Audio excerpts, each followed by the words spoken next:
नमस्ते दोस्तों। अगर आप अपने लाइफ में बहुत ज़्यादा डीमोटिवेटेड फील कर रहे हैं या आप अपने आप को बहुत ही हताश और निराश महसूस करते हैं या फिर आपको लगता है कि आपने ज़िंदगी में ऐसी गलती की है जिसके लिए कोई क्षमा नहीं है, कोई माफ़ी नहीं है और आपको अपना लाइफ ख़त्म कर लेना चाहिए, आपको अपना लाइफ एंड कर लेना चाहिए और तरह-तरह की सुइसाइडल थॉट्स आपके दिमाग में आ रही हैं, तो ये वीडियो आपके लिए है दोस्तों। दोस्तों लाइफ में कोई भी गलती इतनी बड़ी नहीं होती कि आपको अपने लाइफ को ख़त्म करना पड़े, आपको अपने लाइफ को एंड करने का सोचना पड़े। मैं आपको एक कहानी सुनाती हूँ। वैसे तो आप लोगों ने ये कहानी बहुत पहले सुनी है और सबने सुनी ही होगी और सब जानते ही होंगे, इस बात से वाकिफ़ ही होंगे। आज से करीब 5,000 साल पहले मैं आपको एक महाभारत का एक इंसिडेंस बताना चाहती हूँ। आई एम श्योर आप सभी को ये चीज़ मालूम ही है। बात उस समय की है जब महाभारत का युद्ध जो है वो समाप्त हो चुका था और काफ़ी योद्धा, सारे योद्धा मारे जा चुके थे और युद्ध बिल्कुल अंतिम पड़ाव पे था और ख़त्म ही हो चुका था। तो युद्ध के बाद जब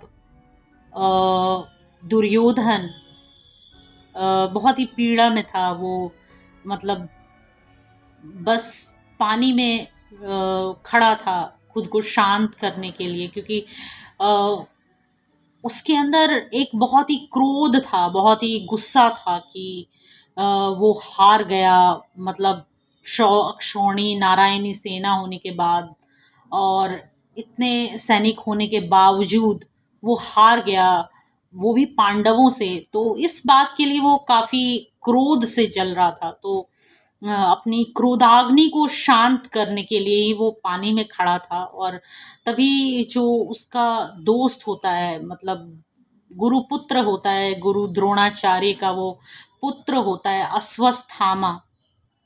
तो वो मतलब उसे शांत करने के लिए वो दुर्योधन के पास पहुंचता है और वो 5 पांडवों के 5 बच्चों का सर काटकर दुर्योधन को देता है। आप सभी को ये कहानी मालूम ही होगी। तो मैं आज इसके आगे की बात बताना चाहती हूँ। तो दुर्योधन जब पांचों पांडवों का सर वो जब देखता है तो वो बहुत ही हतोत्साहित हो जाता है, वो बहुत ही निराश हो जाता है कि मतलब हमारे कुरुवंश का जो वंश है वो समाप्त हो चुका है। वो काफ़ी इस पीड़ा से, इस वेदना से वो मृत्यु को प्राप्त होता है और उसके बाद जो अश्वत्थामा होता है, वो अश्वत्थामा आप यूँ कह सकते हैं कि वो उतने में ही वो शांत नहीं होता है। वो वो पांडव के मतलब अर्जुन के प्रति वो ब्रह्मास्त्र छोड़ देता है। आप सभी को ये चीज़ मालूम है। और ब्रह्मास्त्र का काट क्योंकि ब्रह्मास्त्र से ही होता है, इसलिए श्री कृष्ण खुद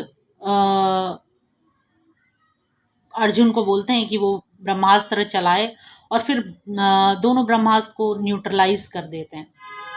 लेकिन कहानी यहीं पे एंड नहीं होती है दोस्तों।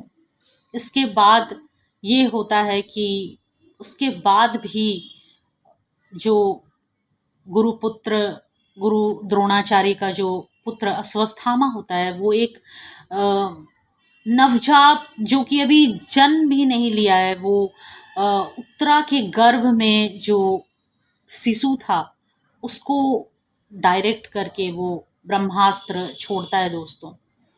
तो जिसे सबसे घृणित, सबसे नीच कोटि का मतलब कर्म माना गया है, मतलब वो सबसे बड़ा पाप माना गया है दोस्तों। इससे बड़ा कुछ पाप नहीं माना गया है कि एक जो बच्चे जिसने जन्म भी नहीं लिया है, आप उस पे आप ब्रह्मास्त्र चला देते हो। तो ये चीज़ श्री कृष्ण को भी बहुत बुरा लगता है। श्री कृष्ण उत्तरा के गर्भ में जाते हैं और उस शिशु की रक्षा करते हैं।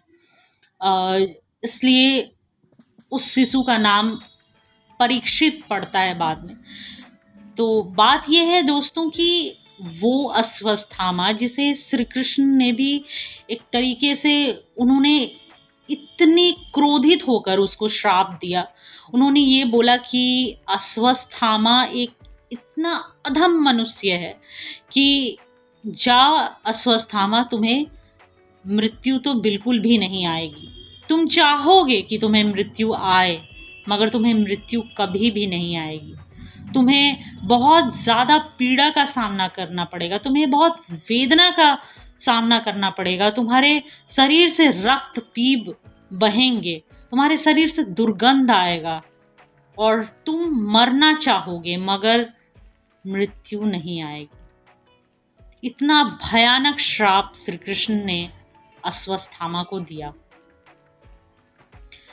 मगर जब आप इसको खंगालेंगे, थोड़ा और पढ़ेंगे तो या और सुनेंगे तो, जैसे कि मैंने कई वीडियोस देखी और मतलब एक जगह है तिरुवनंतपुरम जहाँ पे पद्मनाभ स्वामी मंदिर है। उसी मंदिर में जो है वो अश्वत्थामा की मूर्ति विराजमान है व्यास जी के साथ। तो मतलब एक्चुअली मैं वहाँ गई नहीं हूँ, बट मैंने ये सुना है कि एक बुक है जो तिरुवनंतपुरम की महारानी है, शायद उन्होंने लिखा है कि एक स्टोरी लिखा है जिसमें कि ऐसा वर्णन है कि जो अश्वत्थामा हैं, उन्होंने जब ये श्राप मिलने के बाद वो बहुत जगह गए, वो परशुराम के पास गए।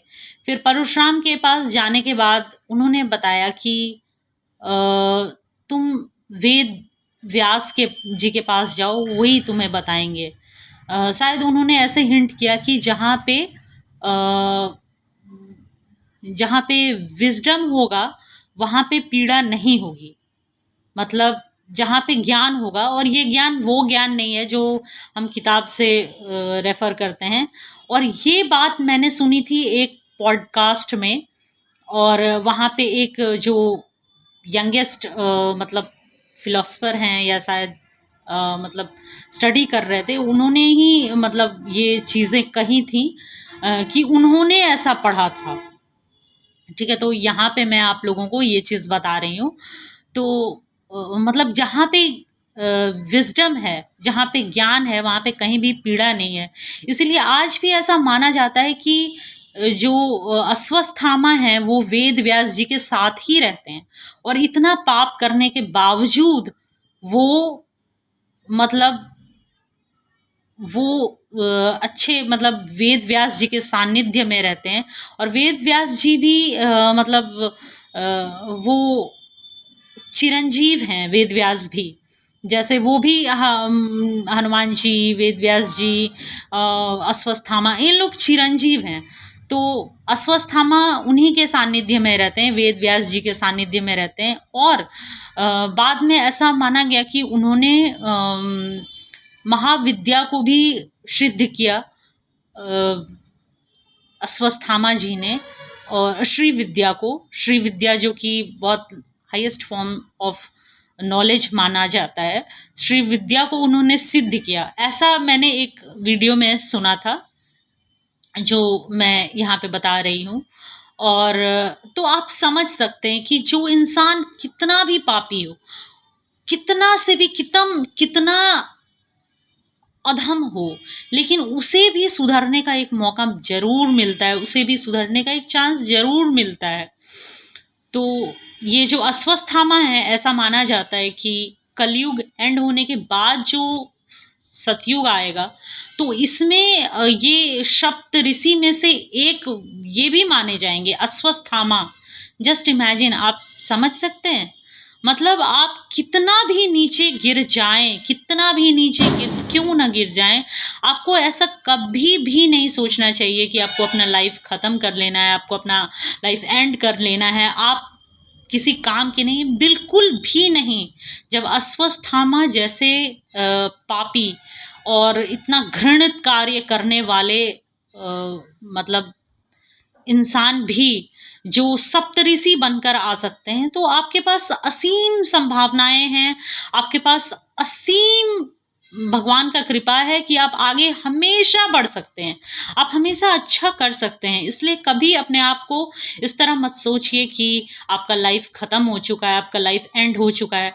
अगर आपको किसी भी गलती की रियलाइज़ेशन है, आपको अंदर में ऐसा लगता है कि नहीं मैंने गलत किया है, वो चीज़, वो रियलाइज़ेशन ही काफ़ी है, वो बहुत काफ़ी है। और वो चीज़ ना अगर आपको रियलाइज़ेशन है ना, तो ये चीज़ आपके एक्शन में भी ज़रूर दिखेगा। और अगर ऐसा है ना कि आपको रियलाइज़ेशन है और आपको वो चीज़ आपके एक्शन में दिख रहा है, तो फिर आपको घबराने की बात नहीं है, आपको चिंता करने की कोई ज़रूरत नहीं है। आपके पास असीम संभावनाएँ हैं और आप कृपया ऐसा मत सोचिए। आप बहुत अच्छे हैं, आप बहुत आप एक सिंगल पीस हैं, आप जो कर सकते हैं, वो कोई और नहीं कर सकता है। आप एक असीम संभावनाओं के साथ आपका जन्म हुआ है, आप क्या नहीं कर सकते हैं। तो कृपया दोस्तों इस तरह की भावनाओं को बिल्कुल मत लाएँ और आप कभी भी आपके पास असीम संभावनाएँ हैं कि आप उच्चतम स्तर को पहुँच सकते हैं। ये जो मनुष्य देह मिला है, ये जो मनुष्य शरीर मिला है, इसमें असीम संभावनाएँ हैं। इंसान नीचे से नीचे गिर सकता है और ऊपर से ऊपर तक उठ सकता है। आशा है कि आप हमारे वीडियो को लाइक करेंगे और समझेंगे, हमारी बात की गहराइयों को समझेंगे और उन लोगों से ये वीडियो शेयर करेंगे जो लोग ऐसी परिस्थिति से गुजर रहे हैं, जिनके अंदर ऐसी सोच है, क्योंकि आपका एक शेयर हो सकता है कि उन लोगों के लिए काफ़ी मददगार साबित हो। आपका एक शेयर हो सकता है कि उनकी जान बचा सके। मैं बस इतना ही कहना चाहूँगी और इसी के साथ मैं मिलती हूँ आपसे नेक्स्ट वीडियो में। तब तक के लिए नमस्कार।